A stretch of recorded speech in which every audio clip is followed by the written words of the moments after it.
Hello and welcome to a 2023 World Rally Championship season preview right here on Dirtfish. We don't really know quite where it's going to go. As always, they've got a list of points, but as we know with debates on this channel and on Dirtfish, they can go anywhere they please. Looks a long list. It does look an intimidating list. An intimidating list there. But that was, of course, the voice of Mr. David Evans to my right. David, pleased to have you along with us. Thanks, Luke. Thanks for inviting me. And to my left, Mr. Rob Hansford. Rob, how Hello. are you? Not bad, you? Yeah, not bad at all. Not bad at all. We are, of course, going to get into a season preview, but we can't really go any further without acknowledging what's been an incredibly difficult week for everyone, particularly in the rally community, with the sudden and shock passing of Ken Block. Even so many days after, it still doesn't quite feel real, does it? He was a visionary. He was a man that he completely changed the way that you market things, the way you drive. And I think what's nice for me now is people are really beginning to realise just how much he did. And this is, I guess, the sad thing about how fragile human life is sometimes you don't miss or you don't know what you're missing until it's gone. Oh, I think that's exactly right, Luke. And, you know, there's no doubt Ken was massive for our sport. He was huge. He took it to a different arena, he took it to a different generation, just in the way that Colin McRae did with Colin McRae Rally. Ken did with making it appealing and the sport more approachable, if you like, on YouTube. It wasn't exactly what we know of rallying. It was a kind of rallying. But you know, I wrote in my piece that when I was growing up, Gymkhana was a horse thing. And now it's 100% not. I suppose it is a little bit of a horse thing for horse fans out there. Well, I never knew it was a horse thing, put it that way. When I first came across it, and I can't remember how old I was or when the first time, because I think a lot of people have been thinking about when the first time they came across Ken was. And for you, Gymkhana's always been. Yeah. And same for me. So so we latterly learned that was also a perhaps that's my rural upbringing. but yeah, and you know, for I don't know how many years, you know, a decade and a half, he's been building this incredible following on YouTube, and I hate the term influencer, but he is the biggest influencer of our sport, and he was huge. And like you say, you know, sometimes it is when somebody's gone that you really realise the true depth and the ability of what Ken did. But for me, you know, I could see that all along, and I'm not being glib about that, but you know, it's fair to say that he joined the sport quite late, and he wasn't, when he came into it mid to late 30s or whatever, he wasn't going to be world champion. But what he was going to do, and the goal that he set himself was to promote DC shoes, promote Monster Energy, and have a good time, and actually drive as hard and as quickly as he could. And that was the great thing. Talking to Derek Dauncey as team manager at Hoonigan Racing and a really close friend of Ken's, Derek said the last thing we ever wanted to be known as was a team that were gentlemen drivers. That wasn't what they were about. Ken knew his boundaries and his limitations, and he drove to them. And you know, he had some pretty spectacular accidents. I remember, was it Portugal or Spain in Shakedown, you know, that huge roll that he had, and some big old shunts. But you know, for me, fundamentally, Ken was a guy who understood rallying, loved rallying, absolutely had our sport at his heart, and he took it to people. America, isn't it? It wasn't a hotbed of rallying, apart from obviously Dirtfish is the hotbed of rallying in America. But Ken was a guy that could really, essentially, he was evangelical about what we do, and I loved talking to him. He was, you know, and eventually when he moved, I never saw the Audi move coming, but when it came, it was great because it opened another chapter. Yeah. You know, suddenly we could talk about the E2, we could talk about this, and it was great. Conversations with Ken were always an absolute treat, and you're going to miss them, you know, because he was fundamentally, he was a fantastic human being. Yeah. And as you say, he brought a whole new audience to rallying as well, didn't he? And people generally got a greater appreciation for car control, because some of the stunts he did with Gymkhana, and you know, they're like inch perfect, and I think it sort of brought it to life of just how skillful you need to be behind a car, and then you translate that to a rally stage, and it just gives you a whole new sort of perception on what it's like to actually get behind the wheel of a car like that. Undoubtedly, I was fortunate to do a couple of Gymkhana-y things with Ken. And the second one we did, it was actually at Olympic Park when the Olympics had been in London in 2012, and it was just after. There was a whole area that wasn't being used for anything before they started developing the Stratford in East London. And there was it was a Ford Monster event, and they brought over the HHFV or whatever it was. I can't remember exactly what it was called, but it had hundreds of horsepower, and it was a completely kind of mad, lunatic car. And before we got in, it was pouring with rain. And I remember walking around the sort of the area that we were in, and there was sort of things to do, donuts all around, tyres, and I got to a couple of bits, and I was like, oh, that's bound to be plastic, and it was rock solid concrete, and we just came tearing into this thing, and we backed it in on the handbrake, and it was just like, oh, wow, you could not have got your credit card between the front corner of the car and this concrete block, and it was at moments like that you looked at him, and the focus in Ken's eyes was just intense, and he was, like you say, precision was everything, and it did translate into rallying. Not always. There were some moments where precision wasn't quite there, but just the ability that he had to take our sport and deliver it to other people was great. And fundamentally, the big thing beyond all of the sporting side is the family, and Lucy and the children. They've had their hearts ripped out, and to see how close Ken was. I was on some ARA rounds last year, and to see how close he was with the family, it's how you rebuild from that is I don't know. And Leah is absolutely a chip off the old block in her ability. She's unbelievably talented in a rally car, and just let's hope and pray that she can find the strength to stick with it, because one thing for sure, that Ken had our sport in his heart, and nothing would give him greater pleasure up there than to see his daughter go on and achieve what potentially he could have achieved if he'd arrived 10 years earlier. He spent 2 years really in WRC, almost built sort of full campaigns, a huge number of friends. We could spend the next hour just talking the stories of those 2 years. And memorable ones usually involved Kimi Räikkönen, who was there at the same time, and the likes of Sebastian Loeb. What a treat we had for those 2 years to have these three titans of our sport, of motorsport, in there. So he'll be hugely missed around the world. Yeah, it does go without saying that our thoughts here at Dirtfish, and of course across the whole motorsport community, are with Ken's family and wealth of friends. But we do need to move on. 2023. It is 2023. I keep still thinking it's 2023. I convinced myself. But actually, bizarrely, the other day I was writing, I actually wrote the 2024 season. So I've bypassed 23 and gone. Well, tell us, David, from the future, what happened this year? I think, not looking at your list there, the immediate question for me, there's two. Where does Hyundai sit coming into this? The fact that what they achieved in the last 6 months of 2022, can they continue? Do they start Monte Carlo as absolute favourites? And how does Calais manage the championship on his shoulders now? He comes in, he came in last year. It was really weird when you look back last year. For me, all of the pressure was on Elfyn Evans, because Sébastien Ogier had gone, the guy that he'd finished second to for the previous 2 years. This last year was Elvin's moment, wasn't it? He'd got the car.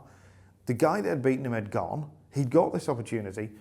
Who else was going to beat him, really? Hyundai, we knew, were not just on the back foot, they were on their knees when they came to Monty last year. And Craig Breen at M Sport was a great sell, and there was great potential there, but ultimately it didn't play out. It was Elvin's moment. This is why I think, for me, this year is going to be actually more exciting than last year. Everyone was excited last year because obviously the new generation of the cars, but now we've obviously Tanak moving to M Sport, and you've got Calais trying to defend the title at Toyota, and you've got a leader in Neuville. If Hyundai can keep going where they finished the season and progress that into this year, I think you're in for a sort of a cracking season, aren't you? Potentially, with three sort of drivers definitely going for it. A couple of outsiders, say Evans, could get himself back in if he can. If he's managed to get the work in over the winter, has a potential to be within a shout. It definitely livened it up, Definitely. doesn't it? There's no doubt that we start this season with a more intriguing lineup. You know, it's very difficult because nobody wants to be overly critical of Craig Breen. You know, he had that opportunity at the top of last year to lead M Sport. It didn't work out. But you can't really compare Craig Breen with Oyk Tanak. Oyk Tanak comes into that M Sport team as a world champion, and he will boss that team without a shadow of a doubt. Craig went in there on the back of a part program with Hyundai, and almost Craig went in there kind of grateful for the opportunity that M Sport had given him. Yeah. Whereas now it's reversed, and essentially M Sport has to be grateful that Tanak has come to them. And you know, Tanak is a very different proposition to Craig Breen.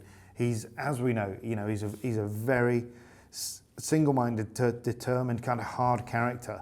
And that's not to say Craig Breen's not single-minded. Of course he is. But where Craig might go in and say to Chris Williams, have we thought about options X, Y, and Z? Tanak will go in and say, I'm telling you, think about options X, Y, and Z. It's a different approach, and it will, you know, there'll be a honeymoon period of a couple of rallies, 3 or 4 rallies, but if things aren't moving on as quickly as Tanak wants them to, he will make his voice heard. And that's not to say that they won't. You know, we may not need to hear Tanak's voice all year because they do have a development program.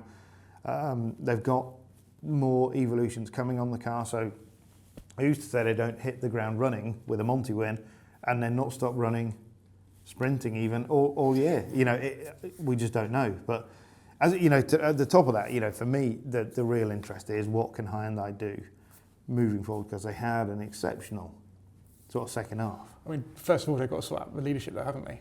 Yeah. You know, where does that go, and how does that then affect the team? At the time that we record, at the time that we're recording now, Julien Moncey is still in charge. That's all we can talk about, really. We know that Cyril Abiteboul is there. It is to be announced. We know. We're very confident. But ultimately they need to sort the leadership out. I mean, it's a nightmare, isn't it, for them to come into this year not really knowing the hierarchy. Well, I think that's an element that was probably overlooked in a way last year with all the struggles. You mentioned it at the start of the year that they were massively on the back foot. They weren't even on the same running field as the other two teams. But the turnaround, it has to be said, was, and we've talked about it quite a lot since, as you mentioned, the back end of last season, I think they'd have won the manufacturers and the drivers' challenge if it was a mini half season. It's obviously a bit facetious to do these sort of calculations, but it points to the massive turnaround. When you consider where they were at Monty, I think Neuville was the highest classified driver, about 7 minutes off the win. And it's like that for a team that was used to winning rallies and was probably the fastest car in some ways over 21.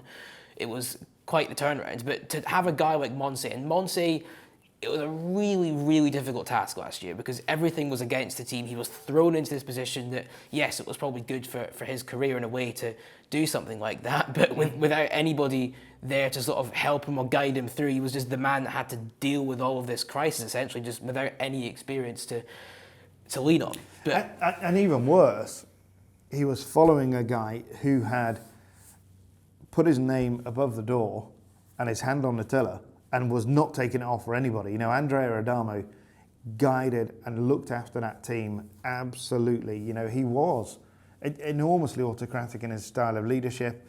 Let's face it, he was a dictator in that team. You know, it was the Adamo way. And when he first arrived, I remember him saying, "No, you're not talking to any engineers. No, you're not talking to the technical director. No, you're not talking to the engine man, the suspension man." And it's like, whoa, hang on a second. You know, I've worked in this sport for I don't know how many years, and I've always gone and spoken to them. And then, you know, you were then forced into this really difficult situation where you had to meet them sort of behind the bike sheds to try and have a chat. I remember trying to meet Christian Loriot somewhere, sort of way in Belgium, way out behind the church and stuff. And it's like, oh, this is all very difficult. Let's hope Andrea doesn't see us. It was nuts. But and my feeling immediately with that was, I didn't really see the point of that approach, but as time played out, I absolutely did. In that, you know, it wasn't Adamo trying to put himself in the limelight. It was Adamo saying, "These are my people, my team. I will take responsibility. I will look after them." And he did that. You know, ultimately, at no point when the car failed did he push the blame onto anybody, it was his fault. It was his team. The buck stopped with him.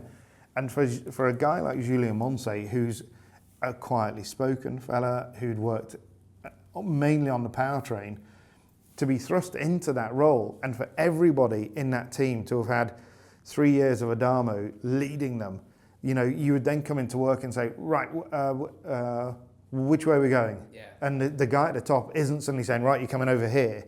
The guy at the top saying, should we go over here? Well, this is the other problem, sorry to interrupt you there, David, but that Julien had was that he was never fully installed as a team principal. He was always a deputy to nobody, essentially. So I don't think he would have been quite as sort of autocratic a sort of guy as Adamo.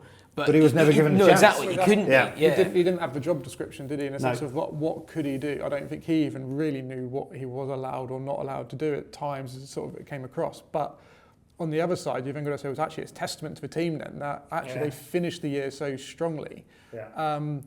And 5 wins. Obviously it was a joint record for number of wins in a season for them. It was a record, wasn't it? It was a record. They'd never done it. So you've got to actually say, fair play. They'd managed to turn the ship around, and it leaves them in a really exciting position. Really, I mean, Neuville will obviously be pretty happy now. He's undisputed team leader essentially, and he can sort of really put his sort of name forward and rubber stamp that as right. I'm going to go and drive the team and fight for the title, because I think it's always a little bit harder, isn't it, when you've got 2 drivers in the same team trying to fight for the same piece of cake. It doesn't always work.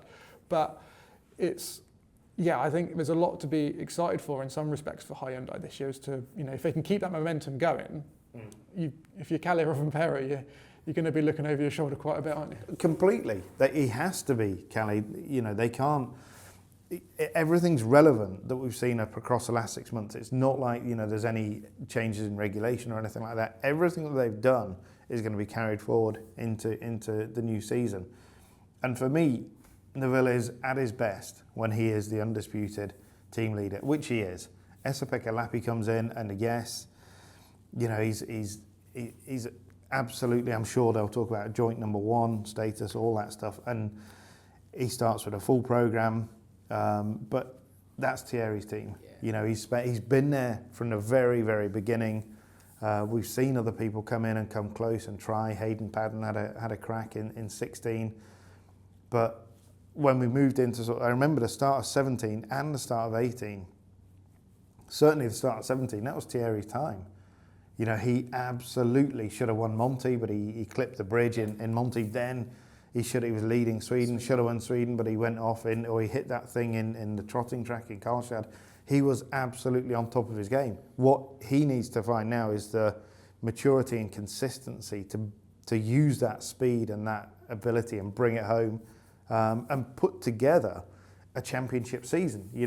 There's no doubt Thierry Neuville is unbelievably quick in a rally car, but does he have the sort of season craft, if you like, to put together in a way that Sébastien Ogier did when Ogier went to M Sport? He didn't really know what he was going to get in 17. Of course, he tested the car, he'd run with the car, but talk to Ogier now, and he had a very, very clear plan between him and Julien and Gracia. From this round, we need this, then we need this, then we need this, then we need this, and it just built through the year. And that's what Thierry, and I'm not saying that Thierry, of course Thierry takes that kind of approach, but it just needs such a focus on that now. He has this opportunity, and if they are that little bit ahead, you would have to say that Toyota, with its resource and with everything behind it and a very, very strong team, they're probably not going to be behind for long, are they?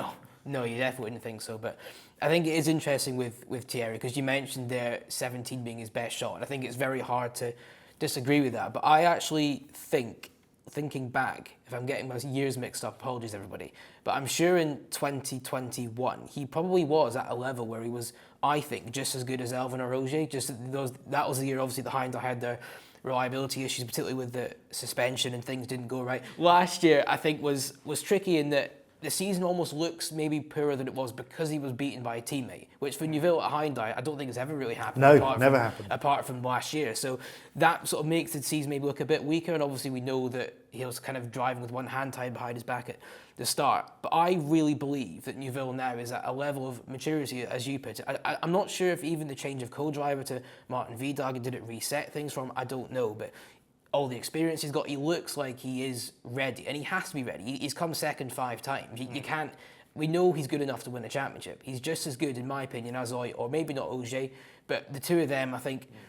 You remember back to 18, 19, they're always in the fight. Things just didn't quite go Neuville's way.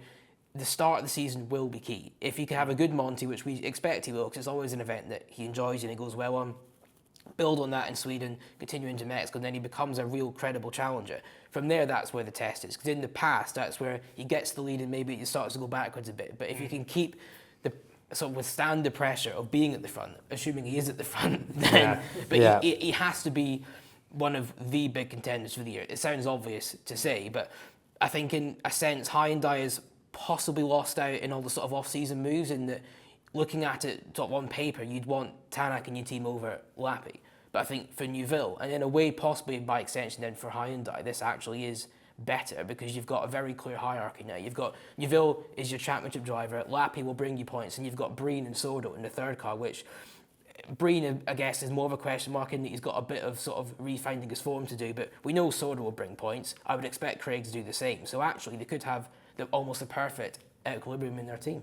Yeah, and I think that's why it makes the such an exciting one, in that there's undisputed team leaders in every single outfit. And as you say, I think Neuville being undisputed team leader at Hyundai will benefit the team because they can obviously they won't completely disregard Lappi, Sordo, everybody else, but they will. The main focus will be around trying to get Neuville into that championship position. And when you've got that, you see, teams fully backing one driver primarily, they end up getting more performance. The other drivers reap the benefits as well, and it pushes everybody forward and inevitably leads to more success. I think it's interesting that we talk about Cowley as the undisputed number one at Toyota, because in a way he is the world champion, but I think personally he's the one of all the three. If you look at the three main contenders of Tanak, Neuville, Rovanperä, he's the one that's got the biggest battle within his own team. Elfyn, it's funny, with this time, as you said at the start of this, 12 months ago, he was most people's favourites to win. And now, and it's incredible, it actually speaks volumes of just how good he's been over the last few seasons, that suddenly a year like he had, I think he had about 4 or 5 second places, that was seen as a massive disappointment. But he, looking at least Japan, and Monty's a similar rally to Japan in a sense, so he will be right there in the fight for Monte Carlo. Not that Rovanperä won't be there, but to me, this looks like I would probably, over the edge of the season, based on what we saw last year, expect Cowley to potentially come on top. But I'm anticipating a bigger challenge from Elfyn within that team than last year. So that, I don't want to say it's going to create problems for Rovanperä, but I think, and we know Toyota famously do not like using team orders at all. And this is going to be the interesting thing as the season develops. If they're quite close and they're taking points off each other for one of them to win the Drivers' Championship. But for me, Rovanperä has the biggest task, shall we say, to be the number one within his own team. Absolutely. And as well as having Elfyn there, absolutely snapping in his heels, you're going to have Sébastien Ogier there, who is, yes, he's playing the team game. Yes, he's doing exactly what Toyota wants him to do. But he is not a guy who will happily settle for third or will, just naturally sort of step back a little bit on pace if the first two guys are running 1-2. Ogier's there because he wants to win. He wants to go to events like Sardinia and start with a good place on the road and then come and win the event by a minute. Yeah. Because, he spent his career with the shoe on the other foot, being that guy forced to run first on the road. He's got a point to make, and that point always leads him to winning an event. Yes, as we said, he wants to win manufacturer titles, but so that adds absolutely to the fact that Callie's got him to fight with as well. What you were saying, Rob, about Hyundai, there's no getting away from the fact that Thierry is the number one. We agree on that. He will lead the team, but I don't think that Lappi comes in with these kind of thoughts of absolute compliance and playing the team game. He's done that, and when EP started back with Toyota at the start of last year. I remember talking to him a lot across that the winter season, and the gratitude, and he was so grateful that he got back there because he'd had that season out, and he got this opportunity, and it was just like, yeah, it's a part program, but I am the luckiest guy in the world. And I vividly remember this amazing interview where we talked about the actual sort of timeline of the call, who made the call, how he felt. And he said, I put the phone down and I actually felt sick that I'd got this opportunity, that it had all come back to me, his career. And he's a guy that, he's always kept his career in context with the family life and everything, but it was huge. He was given this opportunity. Fast forward to the sort of midpoint of last year, and there was definitely an element with Lappi that he was getting fed up with this part program. I can't remember where we were, Finland or somewhere, and was Finland his last event? I can't remember, but it was an event where he was out for sort of 3 months, and it was like, what are you doing? Bit of wallpapering, maybe do a bit of painting, and it was very pronounced that he was not quite so happy, and that's the way drivers are. You give them a bit and they're grateful, but then suddenly they want a bit more and a bit more. He has got this opportunity. He's back in a full-time drive. He will be out there to win the championship. There's no doubt Lappi's an unbelievably honest guy, and we saw that potentially to his detriment where, crikey, we see what Callie's doing, I've got no chance of doing that. But he's also a very intelligent guy that knows that you don't win championships by being fastest on every other stage, and you don't win it on every corner. It's a strategic approach. Lappi has that capacity to take that strategic approach, and he wasn't a particularly consistent point scorer last year, but he wasn't in a particularly consistent time in the car. If he is this year with Hyundai, if he makes that good start, and if he's in the top 3 on the first 3 or 4 rounds, 3 and 4 rounds, whatever, then suddenly he's in the championship fight. He's second or third within, touching distance of P1 in the championship. That brings its own impetus. For me, there are so many interesting facets coming into this year, and Lappi's return is one of them. He could become world champion, he could bomb, and that could be the end of it. I think the advantage that Lappi's got for me is that he's very used to moving around teams. This is not a new concept for him at all. I think it's in the last 4 years he's driven for 4 different teams. Not like 4 years he's driven WRC, Citroen, Ford, M Sport, and Citroen, Ford, Toyota, and then Hyundai. So that adaptation process shouldn't be difficult. I think what's interesting, and it did surprise me when you got the exclusive that he was coming to Hyundai, that obviously there's the full season element, but he seems so happy and comfortable at Toyota. So I guess that's the risk. And I'm not suggesting that he can't find that at Hyundai, but he has to re-find something. It's a different environment. But you're right to say that there's no reason why we can't consider him a contender, because everybody starts the year on 0 points. It's an obvious cliche, but it is true. I think the key for him this year, and probably in the first half of the year, if he can get another rally win on the board, looking at something maybe like Sweden would be a good chance for him, that will lift his confidence so much. He did have a decent year considering what he had. I think it's the most podiums he's ever had in a season, and he didn't even do the full year, which is quite telling in a way. So with time in the car, he should be in a constant rhythm. And we've seen it with some drivers. We saw it with Ogier in Portugal, where time out of these Rally 1 cars, it's quite difficult to jump back in. But as you say, it's really, really intriguing to see how he'll do, because we haven't seen him on a full season since really 19. In a way, I know he did a full campaign in 20, but it was the truncated COVID year. So no one's going to be overly offended if Lappi's not in the hunt all year long. It's not going to be massively expected for him, but it doesn't mean he's not capable of it. But if he can get there, and then he's really going to make a mark for himself. And I think if he can keep, as you say, that form that he's had through 2022, if he can keep that into this year, I think, he could well be a force. Where is Craig's head now going into it? He needs to get rid of that baggage of, I've wasted a year, when it was the golden ticket. This is going to be the biggest test of his career, because they always say winning your first title is the hardest thing, but actually he's now got to retain it. So the biggest pressure is going to be on himself.